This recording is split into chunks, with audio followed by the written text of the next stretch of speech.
artificial intelligence on how to reveal me a glimpse of the glitch of the simulation. Wouldn't that be a real trip? Oh, let's take it together to find out how we can manipulate the script for just long enough for it to cause a chain reaction, no type of effect on the code to cause a reboot to awaken them from the safe mode.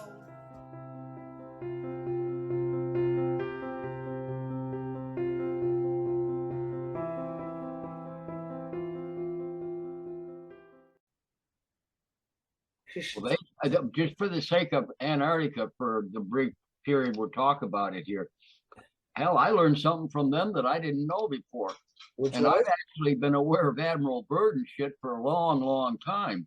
But I even read some of the, the stuff that he wrote and saw some videos that he did, on television back in the 50s and shit. But apparently some of the planes that they took down there, they ran into something that was clear, and they fucking they went down. I've never heard that.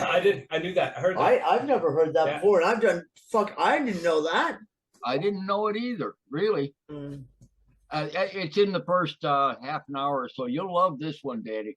Well, I was down a rabbit hole, and Dawn and I were talking about it, and Dawn and I talked, and I recorded it just because my Zoom auto records everything. So I said to her, she was like, "You need to tell Jason this," and I'm like, "No, because I'll never be able to repeat this all again because it's fresh in my head from all the research. I've been like 6 hours nonstop researching some stuff, and the whole Antarctica Admiral Byrd shit plays into it. Now it's more the stuff I'm researching is the Arctic Circle, but of course, like that's the big thing. Admiral Byrd flew to the Arctic, was the first to do that flight navigating around the whole Arctic North Pole, came back and immediately got into the ships, and they went like within a month he was going down to the Antarctic.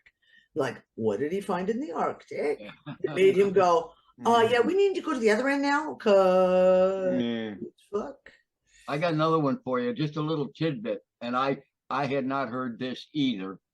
But they both maintain it's true. But Captain Cook, thinking back, that's a while ago, on his voyage to the Pacific, he circumnavigated he circumnavigated Antarctica, and he had navigators and shit on it, and he plotted it, and you know how far around it was from all the way around? How around? 63,000 miles. I never heard that before. No, I've never heard that. Okay, look, I have several of Cook's books. Okay.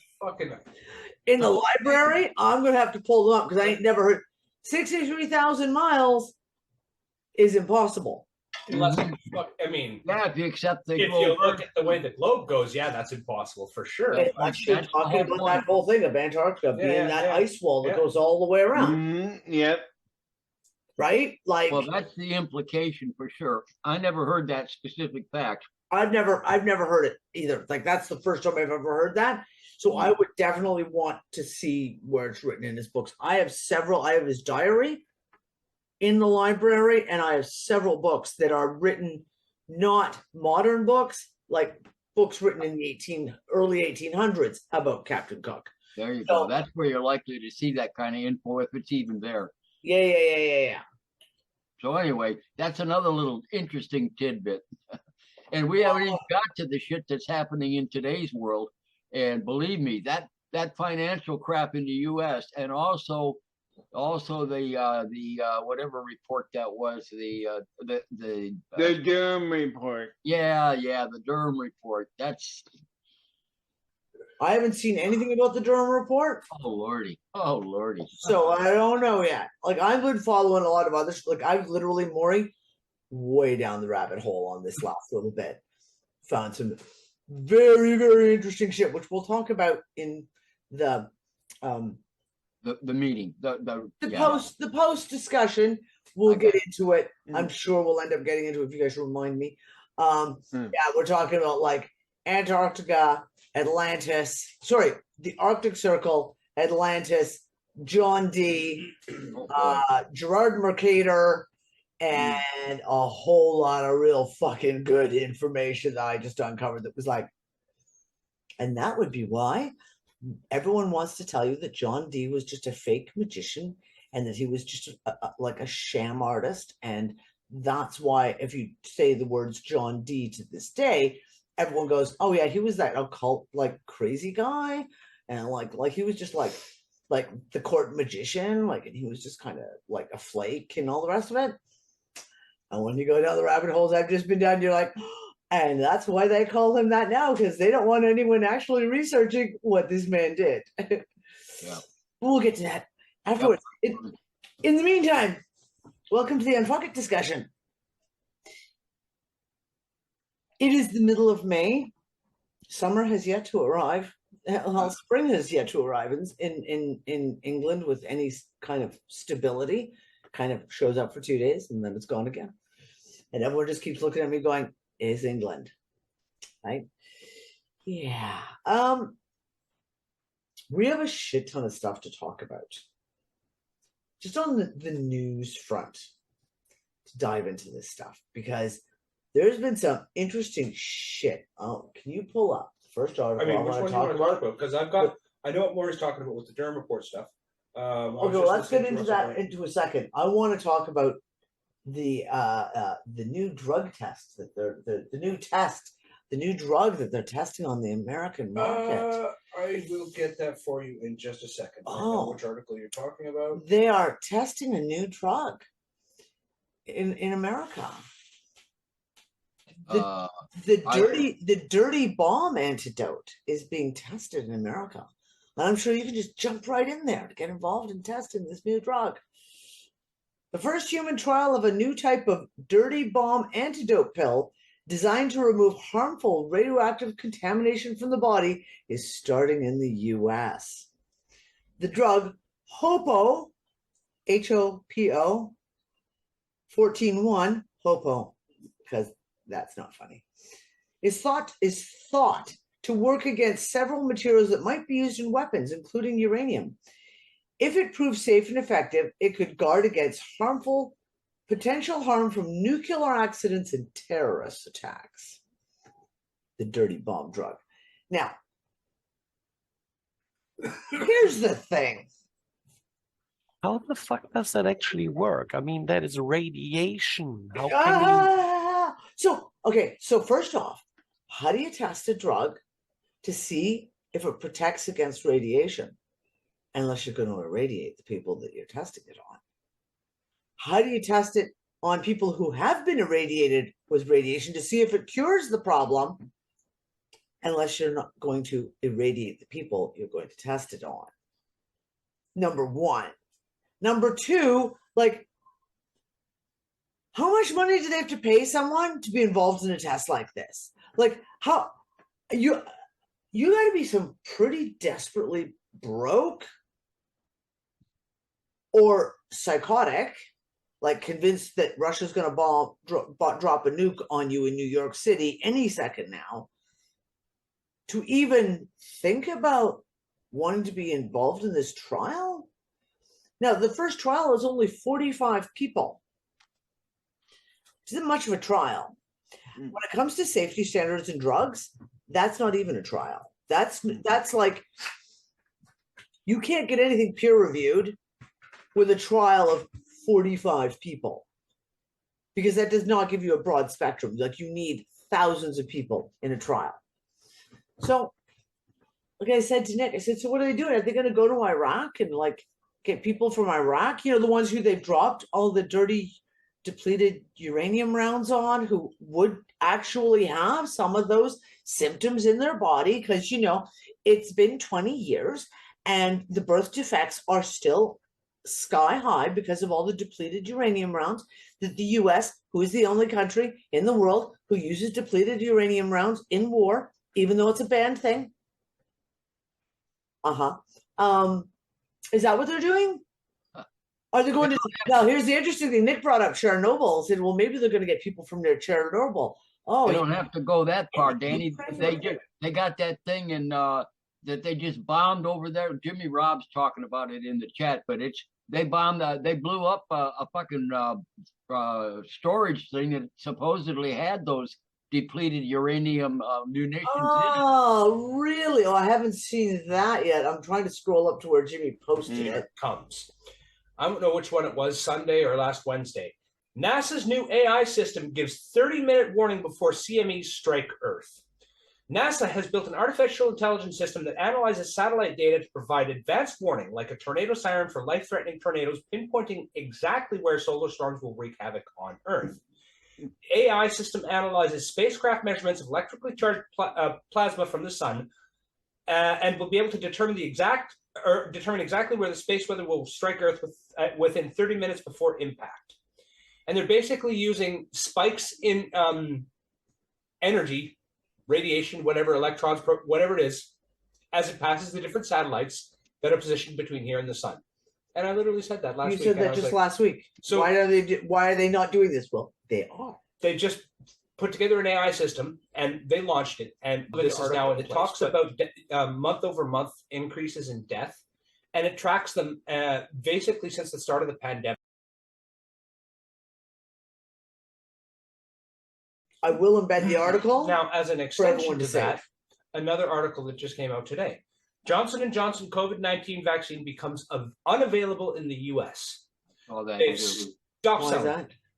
Why? Well, because they said that they've stopped making it and the ones that they had have expired. So the Johnson & Johnson have gotten out of the COVID-19 racket.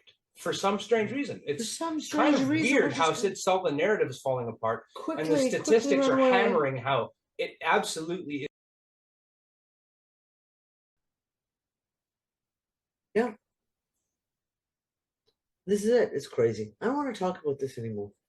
Yeah. Change it up. Okay. I don't want to talk about COVID anymore. Fuck it. Fuck it. We lived through that for too many years. We lived through that. We've lived through the rest of the bullshit for so many years too. So but you're not wrong. We can talk about this one if you like. Oh, this is cool. And the more the fun stuff that I like to talk about. This is off the coast of Croatia, right? Yeah. Ancient road dating back around 7,000 years has been discovered off the coast of Croatia. Archaeologists from the University of Zadar, I think that's how you pronounce it. Fuck me if I'm wrong. Spotted strange structures off the western coast. I'm not even going to say that one. And decided to investigate. They uncovered some artifacts as well as the road, which can be linked back to the Neolithic era nearly 7,000 years ago. Neolithic. Sorry. Pardon me. Go on. Sorry. So it is thought the stone road may have been built around 4,900 BC. But, I mean, they're dating it through pottery shards that they found on the road. Yeah, that could go back as far as the Bosnian period. It is in that area. Wow, yeah, I lost my English. That's what we said when we first. Well, where it is, you're like, okay, Croatia, it's close to Bosnia and the Bosnian pyramids type shit. But now here's the thing: with all of these things in ancient history, when I look at them, where do they come from? Right. So you have a road that was there 7,000 years ago, but how long did it sit there as a road for? Before that, how long was it a cart trail, and before that, how long was it just a hunter's track or a deer trail? Like, how many thousands of years has that thing been something that humans have been following? I've got an article here talking about a Neolithic skull they found in Greece, 700,000 years old. It basically puts all of that humans migrated out of Africa theory on stop. Like, we have history, right? We have this stupid 6,000-year history that's been put on us by the Vatican, by the church, by the Judaic-based, Abrahamic-based religions, right? We overturn this shit every week. Every week, another piece overturns the entire timeline. Overturns everything about it. Like, we have a skull that's 700,000 years old, dated. Regardless of what you feel about the dating. Like, if it was a matter of them saying, oh, well, this is 7,000 years old, you have someone to say, well, it might be just 6 because, carbon dating can be off by a little bit. 700,000 is a way off. You can't really fudge those numbers, right? We have Göbekli Tepe, which is absolutely dated, accepted at least. as it is at least. But what I'm saying, the accepted date of Göbekli Tepe turns that whole narrative of fucking the biblical 6,000 fucking years on its ear, dumps it out, throws it away. When are we gonna, there every week there is some story about something that's found in America, some piece of archaeological dig in Africa, in China, in anywhere. They found this, they found that, they found another thing. Oh, and guess what? They're all 10,000 years old, 20,000 years old, 50,000 years old. With Göbekli Tepe, they say, okay, well, it was around when the Younger Dryas event happened, because of evidence of the things that they have found on the site, i.e., pottery, animal bones, shards, things like that. How long did that fucking thing last? How long was it there for? Before that, right? So how many layers upon layers upon layers is sitting there? Well, go ahead, Ben. I was just going to say, just remember with Göbekli Tepe, they've only uncovered this little part of the corner of it because the whole hill is and they've done LiDAR testing, and it looks like it's lots of circle rooms like that, and someone has speculated that what it actually is it's one of the first memory palaces, that it used to contain the history of the planet, and that you would walk through it. It was a museum for people, and you'd come in and you'd walk the story. So how many and then what they've also, well, you get to figure that out, but just also remember there's at least 2 other hills the same size on either side of it that are both the same. Yep. There's also all of those underground cities that are there. All the underground cities everywhere. But those ones that they've got in Turkey, there are tens of thousands of people that could live in those things, and they're constructed with advanced knowledge of air movement, of hydrodynamic, water movement. It's insane what they accomplished. This is it. The stuff that they found everywhere. Everywhere, every square inch of this planet seemingly disproves that narrative. Giants, green ozone. How dare you? Oh, fucking giants. Absolutely. Hey, listen. Greenland giants. That goes, Greenland giants. We're going to talk about that in the members chat, because that's one of my rabbit holes. Part of the rabbit hole. Anyway. I got a question for you, Danny and Nick, if you don't mind. Yeah.